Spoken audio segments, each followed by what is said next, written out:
prove that d by dx of x to the n power equals n times x to the n minus 1, where n is a positive integer.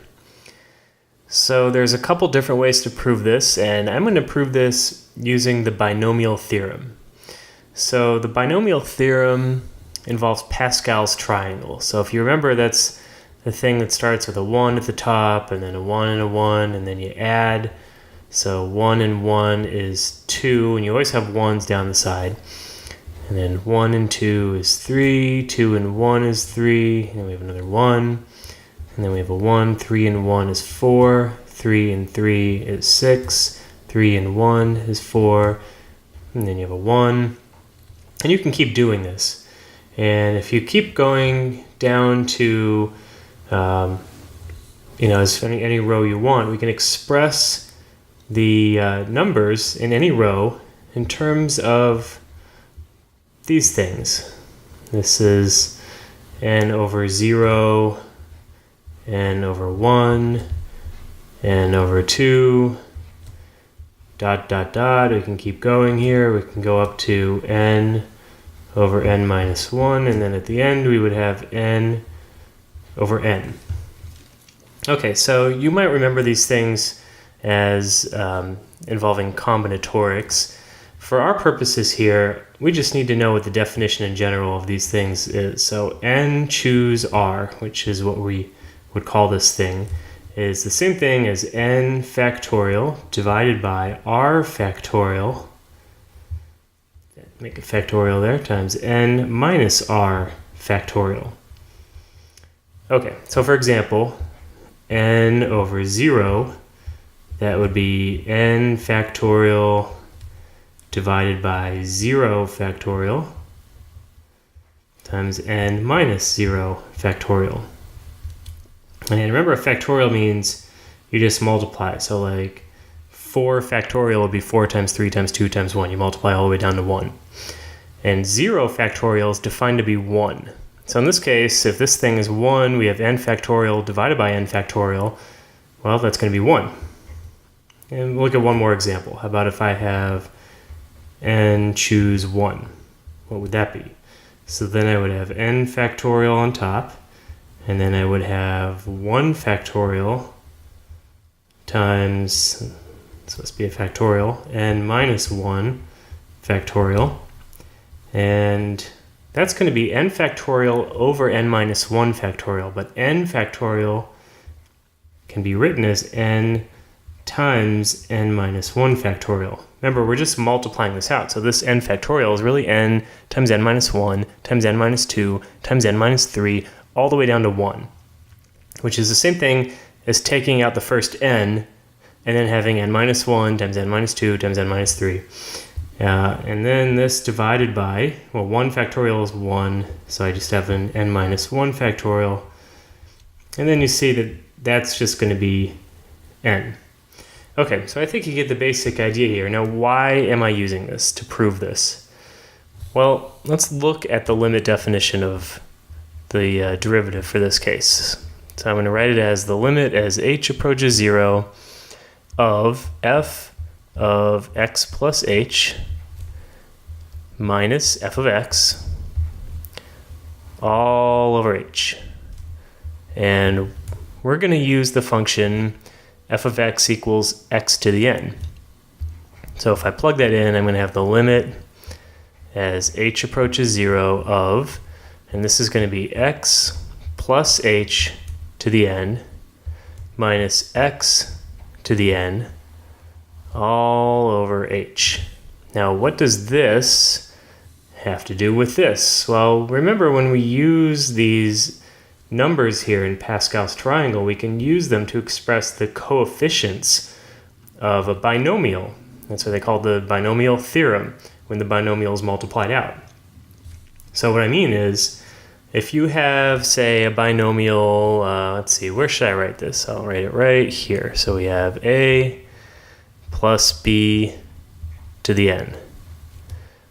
Okay, so we're going to use these coefficients down here. So the first coefficient is n0, And what we're going to do is we're going to write a to the n, b to the 0, but I'm not going to write b to the 0 because anything to the 0 power is 1. Plus, and then we use the next one, so it's going to be n choose 1. And the a now is going to go down by 1, n minus 1, and the b is going to go up by 1. Well, it was a power of 0, now it's going to be a power of 1. And then I can do n choose 2 of a, and then this is going to go down now to n minus 2, and this is going to be b squared. And you can keep doing this, and eventually, if you keep on writing them, you'll get to the end of the expansion. So I'll just write the last two terms. We could have an n and an n minus 1, and now we would have an a to the first power and a b to the n minus 1 power.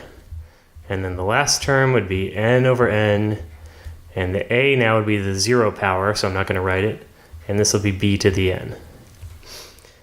So this thing right here, a plus b to the n, kind of looks like x plus h to the n. If I let a be x and let b be h, then this is the same thing, just different letters.